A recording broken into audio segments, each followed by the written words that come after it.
오늘 이 아침 우리에게 주시는 하나님의 말씀, 구약성경 신명기 24장 1절로 12절의 말씀, 신약성경 데살로니가 전서 2장 1절로 8절에 있는 말씀, 그리고 복음서 마태복음 22장 34절로 46절의 말씀이 되겠습니다. 오늘은 전 세계 교회가 종교개혁 주일로 지키는 주간입니다. 특별히 이 종교개혁을 맞이해서 우리는 종교개혁자들의 정신을 본받아서 우리의 믿음을 돌아보면서 우리가 어떻게 변화되어져야 할 것인가를 우리가 생각하고 그 변화의 첫걸음을 내딛는 것이 종교개혁 주일을 맞이하는 성도의 모습이 될 것입니다. 그 가운데서 우리가 기독교 신앙, 믿음이라고 하는 것이 무엇인가라고 하는 근본적인 질문, 특히 우리가 실천적인 면에서 믿음이 추구하는 삶의 방식이 무엇인가라고 하는 그 질문에 대해서 우리는 믿음이라고 하는 것은, 신앙생활이라고 하는 것은 함께 더불어 사는 삶이다, 이렇게 정의할 수 있습니다. 함께 더불어 사는 삶이라고 하는 것은 오늘날 우리 사회가 가지고 있는 개인적이고 이기적인 가치관과 큰 충돌을 일으키고 있고, 예수를 믿는다 하면서도 개인적인 관점에서만 모든 것이 생각하고 머물러 있는 그 모습에서부터 우리는 더불어 살아가는, 함께 살아가는 그런 삶의 모습으로 변화되어야 한다라고 하는 것입니다. 이처럼 우리가 더불어 사는 삶을 살 수 있으려면 무엇보다도 우리가 서로 사랑하는 자, 모든 것을 포용하고, 그리고 더 나아가서 우리가 서로 다름을 수용할 수 있는 그런 삶을 우리가 추구해야만 우리는 각기 다른 사람과 더불어 살아갈 수 있고 주님의 뜻을 이룰 수 있다라고 하는 것입니다.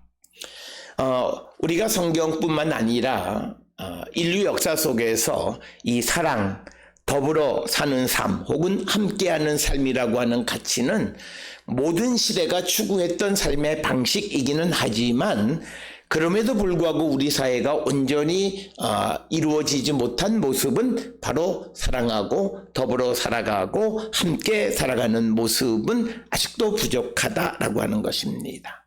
따라서 오늘 우리는 성경의 말씀을 통해서 우리가 어떻게 하면 서로 사랑하고 더불어 살아갈 수 있는 그런 믿음의 삶을 살 수 있을까라고 하는 그 질문에 대한 대답을 찾아보고자 합니다. 오늘 우리가 함께 읽은 신명기 24장 1절로부터 12절은 우리가 그냥 말씀을 잘못 보면 마치 1절부터 5절에서는 부부 사이의 관계를 설명하는 것처럼 보이고, 6절부터 12절에서는 사회적 약자들에 관한 것처럼 거기에 관한 말씀처럼 보이는데, 우리가 물론 그런 말씀을 전해주는 것은 사실이긴 하지만, 먼저 1절로부터 5절에 남편과 아내의 관계를 통해서 우리에게 보여주는 것은 사회의 가장 기본적인 단위인 그 관계 속에서 남편과 아내가 서로의 지켜야 할 그런 의무를 다하는 자가 되어야 한다라고 하는 것을 우리에게 가르쳐 줄 뿐만 아니라, 우리가 세상을 살아가면서 사회적인 약자들, 가난한 사람들의 권리가 침해되지 않도록 그 권리를 지켜주는 삶을 살아갈 때 우리는 더불어 함께 살아갈 수 있다라고 이야기하고 있습니다. 특별히 오늘 주시는 본문의 1절로부터 5절까지에서는 부부 사이에서, 그래서 이혼 증서, 그래서 우리가 오늘 주시는 본문을 겉으로 보면 어느 경우에 이혼을 할 수 있고 이런 것들로 보여지지만, 오늘 주시는 본문은 사회를 구성하는 그 가장 기본적인 단위인 남편과 아내가 서로 수치스러운 일을 해서는 안 된다라고 하는 거예요. 이 말은 각자 의무에 충실한 삶을 살아가게 될 때 더불어 살아갈 수 있다라고 하는 것입니다. 어느 한쪽은 일방적으로 보호만 요청하고 자기가 해야 될 일을 하지 않는 삶을 살아갈 때 그것은 같이 더불어 살아가기는 매우 어렵다라고 하는 것입니다. 그래서 누군가가 자신의 의무를 등한히 하고 범죄하면 오늘 주시는 본문에서는 이혼 증서를 써주고 갈라서라고 말씀하는 겁니다. 그럴 뿐만 아니라 이 고대 사회에서 이 결혼이 갖는 의미는 무엇인가를 우리에게 분명히 말하는데 5절에 새로 아내를 맞이해서 결혼을 하게 되면 그를 1년간 군대에 보내지 말라고 하는 것, 그러면서 아내를 즐겁게 하라는 것은 아이를 출산하라고 하는 그런 의미가 되겠습니다. 이것은 고대 사회에서 결혼의 목적이 종족을 번식하는 그런 후손을 번식하는 것이 중요한, 그 자손을 잇는 것이 중요한 목적이었던 것을 우리에게 보여주는 겁니다. 그래서 남편과 아내뿐만 아니라 결혼으로 구성되어진 그 가정이 그들이 해야 될 의무를 충실히 감당할 때 더불어 살아가는 세상이 되어질 수 있다라고 하는 것을 우리에게 보여주는 것입니다. 그러나 오늘 우리가 주시는 이 본문의 말씀을 통해서 보면 사회를 이루는 가장 작은 단위인 남편과 아내가 각자가 자기의 직무에 대해서 소홀할 뿐만 아니라 또 결혼의 목적을 이루지 않고 살아가는 자들이 너무나 많이 있다라고 하는 것입니다. 그렇게 되어졌을 때 문제는 우리가 소위 사회적으로 계층 간의 갈등이 벌어지게 되고 오늘 우리가 살고 있는 이 사회가 겪는 문제는 바로 그런 문제이다라고 하는 것입니다. 그래서 오늘 주시는 본문의 말씀에서는 또 우리에게 강조하는 것이 개인의 어떤 그 가치보다 공동체의 가치를 더 먼저 생각하는 그런 사고입니다. 이런 것들은 오늘 우리가 살고 있는 이 시대에는 감히 말할 수 없는 거예요. 개인의 가치가 국가적인 가치나 공동체의 가치보다 더 우선하는 그런 시대를 살아가기 때문에 지금 사회적으로 여러 가지 문제들이 많이 발생하는데 우리가 그렇다 해서 개인의 가치를 전혀 무시하며 살아갈 수도 없고 그렇다 해서 국가의 가치만을 너무 강조할 수도 적절하게 조화로운 삶을 우리가 살아가야 되는데 지금 우리가 살고 있는 이 시대에는 한쪽으로 기울어져 있다라고 하는 겁니다. 그래서 오늘 주시는 이 신명기 24장 1절로 5절에 있는 것은 사회의 가장 기본적인 단위인 가정에서 부부가 각자 자기에게 주어진 그런 의무에 충실하고 결혼의 목적에 합당한 삶을 살아가는 자들이 되어야 그 사회에는 바르게 유지되고 함께 더불어 살아갈 수 있음을 우리에게 가르쳐주는 말씀이 되겠습니다. 뿐만 아니라 오늘 주시는 본문의 6절로부터 12절에서는 이 사회가 더불어 함께 살아갈 수 있으려면 사회적인 약자, 가난한 사람들의 권리를 보호해 줄 수 있어야 한다라고 하는 겁니다. 특별히 오늘 주시는 본문의 말씀 6절에 사람이 맷돌이나 그 윗짝을 전당 잡지에 말지니 이는 그 생명을 전당 잡음이니라. 그러니까 어떤 이들이 저당을 잡히지 않으면 생계를 유지할 수 없는 만큼의 그런 삶을 살아가는 그런 사람들에게도 그들의 최소한의 인도주의적인 원칙은 지켜야 한다라고 하는 거예요. 그래서 그 맷돌의 윗짝을 전당 잡는 일은 하지 말라. 그것은 그의 생명을 전당 잡는 것과 같다라고 말할 뿐만 아니라 또 누군가를 유괴해서 종으로 삼는 일을 해서는 안 된다라고 7절에서 이야기하고 있고 그리고 오늘 주시는 본문의 8절에 갑자기 나병 환자가 등장하는 것은 그 나병 환자에 대해서는 원칙대로 오늘 주시는 본문에 너희에게 가르치는 대로 내가 심써 다 지키라는 것은 나병 환자가 발생하면 그를 격리시키는 거예요. 그래서 이것이 우리에게 주어지는 것은 뭐냐면 공동체 전체를 지키기 위해서 개인의 자유가 일시적으로 제한되어지는 거예요. 우리는 지난 코로나 때에 어떤 코로나에 감염된 사람에 대해서 어떤 활동을 제한하고 격리하는 것에 대해서 어떤 인권적 차원에서 여러 가지 질문들을 많이 했는데 성경이 우리에게 주어지는 것은 공동체를 먼저 생각할 수 있는 그런 삶을 살아갈 때 그때 모든 이들이 더불어 살아갈 수 있다라고 하는 원칙적인 것을 우리에게 가르쳐주는 그런 말씀이 되겠고, 이어서 오늘 주시는 본문의 말씀 11, 12절에 있는 말씀은 경제적으로 약자인 사람들, 누구에게 돈을 빌리러 간 사람들, 그 사람들의 권리를 침해하는 행위를 하지 말라는 거예요. 그래서 오늘 주시는 본문의 10절에 내 이웃에게 무엇을 구워줄 때에 너는 그의 집에 들어가서 전당물을 취하지 말라. 채권자가 채무자의 어떤 자존심, 사생활, 그의 가치 이런 것들을 존중하라고 하는 거예요.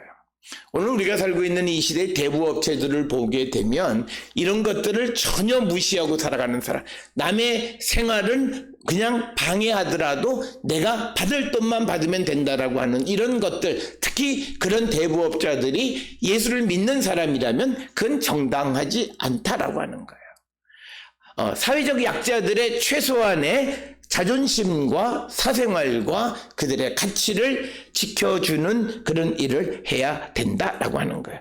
그래서 오늘 주시는 본문의 채권자라 해서 채무자의 집에 마음대로 들어가서 자기가 이것저것 자기가 돈 되는 것을 자기가 선택해서 그것을 전당물로 취하는 일을 금하고 있는 거예요. 그것은 채무자가 전당물을 내줄 때까지 집 밖에서 기다리고 그것을 받아야 되는데, 심지어는 그가 내준 것이 만약에 외투를 내주면 그것은 저녁 때가 되면 다시 돌려주라는 거예요. 왜냐하면 그 외투라고 하는 것은 가난한 사람의 저녁 때 덮고 자는 이불과 같은 역할을 했기 때문이에요. 그래서 우리가 채권자와 채무자 사이가 자율적으로 서로를 존중하는, 그래서 그 채권자가 채무자에게 밤에 그 외투를 돌려주면 아침에 해가 뜨면 그 채무자는 다시 자기의 외투를 채권자에게 다시 갖다 줘요. 그러면 다시 채권자는 저녁이 되면 그것을 다시 채무자에게 주어서 저녁을 잘 지키게, 그래서 그가 기본적으로 살아가는 생활권, 기본권이 침해받지 않도록 하라라고 하는 것입니다. 따라서 오늘 주시는 이 신명기서가 우리에게 주어지는 것은 사회적 약자들의 권리, 그리고 공동체 전체를 위한 개인의 어떤 희생, 이런 것들이 있을 때 사회 전체가 모든 사람이 더불어 함께 잘 살아갈 수 있다라고 하는 것입니다. 오늘날 우리가 살고 있는 이 시대의 가장 큰 문제는 지금 의사들의 수가 부족하다, 아니다, 남는다, 어쩌고 저쩌고 말들을 하는데 가장 기본적인 것은 무엇이냐면 국민의 의료 상황을 생각하는 의사가 별로 없다는 거예요. 돈 벌기 위해서 의사가 된다라고 하는 거예요. 그게 문제예요. 그러니까 의사는 남고 의사는 한 곳에 집중되어지고 돈을 더 먼저 생각하는 그런 사회가 되어졌다라고 하는 거예요. 그런 자들에 대해서 오늘 성경이 우리에게 주시는, 그렇게 되면 사회는 유지되기가 어렵다는 거예요. 누군가는 공동체를 위해서 사명감을 가지고 자기의 어떤 권리를 조금 절제할 줄 아는 자가 되라는 것이 성경이 우리에게 가르쳐 주는 거예요. 우리가 오늘 살고 있는 이 시대에 모든 사람은 자기 권리면 권리를 최대한대로 이용해서 자기 이익을 취합니다. 성경은 그것을 우리에게 금하고 자율적으로 조절할 수 있는 그런 삶을 살 때 이 사회가 바르게 유지되어짐을 우리에게 말씀하고 있습니다. 따라서 오늘 주시는 신명기 24장 1절로부터 12절에서 우리가 이 세상이 더불어 함께 살아갈 수 있으려면 각자가 자기에게 주어진 의무뿐만 아니라 자기들이 해야 될 그런 어떤 책무, 그리고 공동체를 위해서 일시적으로 개인의 자유나 권리를 멈출 수 있는 그런 것을 우리가 행해야 됩니다. 예수님은 내 권리를 주장하면서 다른 사람에게 걸림돌 되는 일을 하지 말라고 말씀하세요. 그것은 예수님은 성전세를 내지 않아도 돼요. 그런데 베드로에게 말씀하시기를 내가 성전세 안 내면 그 세금을 징수하는 자들이 시험에 들게 되는 것을 걱정하셔서 성전세를 내라고 말씀하시는 겁니다. 그래서 자기의 권리가 다른 사람에게 방해가 되어지면 그 권리를 멈출 줄 아는 것이 우리가 성도이고, 그럴 때 우리는 더불어 살아갈 수 있다는 거예요. 그러나 오늘 우리가 살고 있는 이 시대는 자기의 권리를 최대한도로 주장하고 조금 더 양보하지 않는 그런 시대를 살고 있기 때문에 우리의 사회적 문제는 해결되어지지 않는다라고 하는 것입니다. 그래서 우리가 이 세상에서 모든 사람과 더불어 함께 살아갈 수 있으려면 오늘 주시는 마태복음 22장 34절로부터 46절, 특히 34절에서 40절에서 예수님은 대원칙을 우리에게 주셨는데 그것은 하나님을 사랑하고 이웃을 사랑하라고 하는 말씀입니다. 그러면서 오늘 주시는 본문의 말씀에서 하나님을 사랑하고 이웃을 사랑하는 것이 율법과 선지자의 강령, 율법과 선지자의 뜻이다, 이렇게 이야기하면서 하나님과 이웃을 사랑하라고 말씀합니다. 그런데 오늘 주시는 본문에서 둘째도 그와 같으니, 이 말은 둘째도 너희들이 하나님을 사랑하는 것처럼 이웃을 사랑하라고 이야기하고 있습니다. 그렇다면 우리가 여기서 하나님을 사랑하는 것처럼 이웃을 사랑하는 자가 되라는데, 우리가 하나님께서 우리를 얼마나 사랑하시는가, 그러니까 디도서 3장 4절에 보면 하나님의 사람 사랑, 즉 필란트로피아라고 하는 것이 있어요. 하나님의 사람 사랑의 특징은 딱 하나예요. 무조건적으로 친절하고 사랑하는 거예요. 따지지 않는 거예요. 오늘 우리가 살고 있는 이 시대, 하마스 그리고 이스라엘이 전쟁을 벌이고 있는 이 시점에 아직도 누가 먼저 전쟁을 벌였느냐, 누가 원인이 있느냐를 따지면 해법은 안 나와요. 하나님이 우리에게 원하는 것은 생명을 존중하면 원인이 어디에 있든지 간에 양쪽 모두가 멈추라고 하는 거예요. 그게 하나님의 사람 사랑이에요. 오늘 우리가 예수 안에 살아간다고 하면서, 사랑한다고 하면서 옳고 그름을 따지려고요. 옳고 그름은 하나님이 따지시는 거예요. 우리가 누구에 대해서 옳고 그름을 따지는 것이 아니라는 거예요. 그래서 하나님의 사람 사랑을 우리가 본받을 때 이웃을 내 자신과 같이 사랑하는데, 필란트로피아라고 하는 것은 무조건적인 친절과 사랑을 의미합니다. 오늘 우리는 내가 잘 아는 사람은 내가 그에게 특별한 대접을 해요. 그러나 전혀 모르는 사람에게는 무뚝뚝하고 소위 사무적으로 대하는 자들이 많습니다. 그러나 정말 성도라면 하나님의 피조물이라는 이유로 어느 누구도 차별 없이 사랑하는 거예요. 인종, 성별, 그리고 어떤 외형적 조건에 의해서 차별하지 않는 거예요. 그래서 성경은요, 어떤 의미라도 차별이라고 하는 것은 있을 수 없어요. 오늘 우리 사회의 기독교와 사회법 사이에 가장 큰 갈등이 차별금지법에 관한 이야기입니다만, 성경의 가장 기본적인 하나님이 사람을 사랑하시는 그 필란트로피아는 무조건적 사랑과 무조건적인 친절을 의미하는 거예요. 우리는 그렇게 살아야 돼요. 그래야 내 옆에 있는 사람을 하나님처럼 사랑할 수 있어요. 내가 따져 물으면 하나님이 우리를 따져 물어서 우리에게 사랑을 베푸시고 예수를 이 땅에 보내신 것이 아니라는 거예요. 우리는 말로는 그렇게 얘기해요. 그렇다면 우리가 그 하나님을 본받고 살아가는 것은 따져 묻는 자가 되면 안 된다는 거예요. 그렇다 해서 우리가 옳은 개념, 하나님의 공의와 정의의 개념을 갖지 말라는 뜻이 아니에요. 우리가 하나님의 공의와 정의를 가지고 살아가되 그러지 못한 사람들에 대한 판단은 하나님께 맡기라는 거예요. 우리가 그들을 심판하고 그들에게 벌 줄 권한은 없다라고 하는 것이 성경의 기본적인 생각입니다.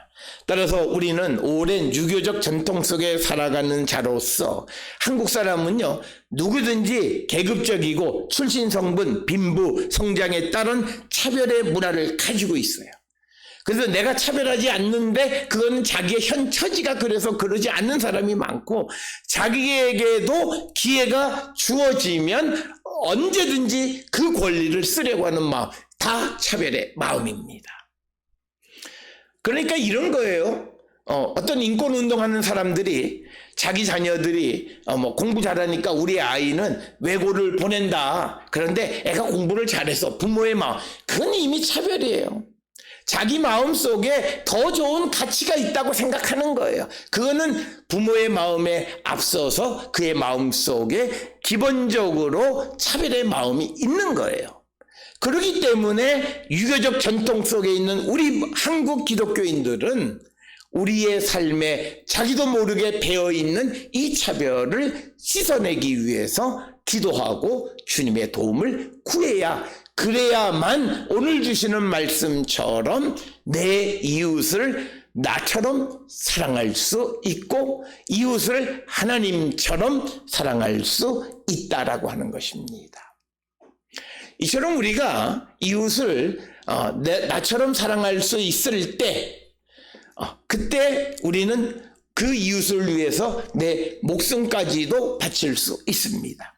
특별히 오늘 주시는 데살로니가 전서 2장 1절로부터 8절에서는 우리가 누구를 사랑하면 그 자에게 모든 것을 바칠 수 있어요. 우리에게 가장 성도들에게 가장 소중한 예수 그리스도와 복음을 전할 뿐만 아니라 우리에게 있는 생명도 전하는 자가 될 수 있어요. 우리가 세상을 살아가면서 우리에게 영적으로 가장 소중한 것은 예수 그리스도의 복음이에요. 그리고 육적으로 내게 가장 소중한 것은 생명이에요.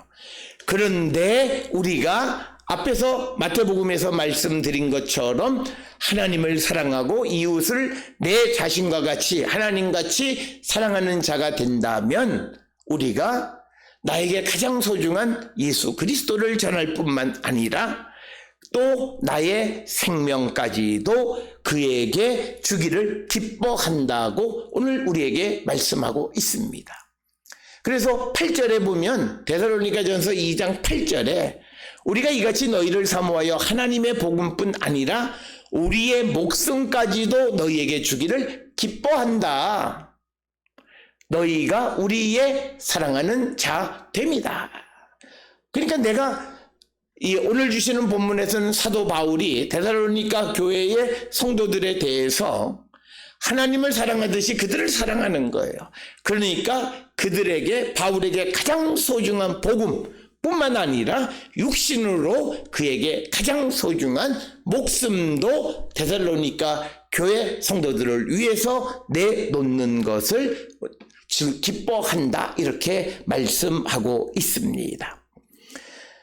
우리가 정말 누구를 사랑하면 우리가 그 목숨까지도 내놓는 자가 되어야 한다라는 말씀은 예수님께서 마태복음 15장 13절에서 사람이 친구를 위하여 자기 목숨을 버리면 이보다 더 큰 사랑이 없다라고 말씀하셨을 뿐만 아니라 요한일서 3장 16절에서 형제를 위하여 목숨을 버리는 것이 마땅하다, 이렇게 말씀하고 있습니다.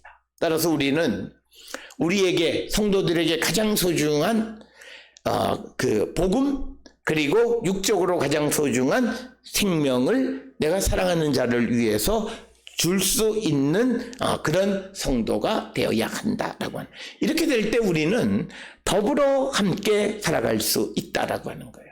주님은 우리가 주님 내가 1등 했어요, 내가 믿음이 제일 좋아, 이것을 주님이 원하시는 것이 아니라 우리의 이웃과 함께 손을 잡고 주님 앞으로 다가서기를 원하고, 이것이 주님의 뜻이고 예수께서 이 땅에 오신 것도 또한 그것이다 라고 하는 거예요.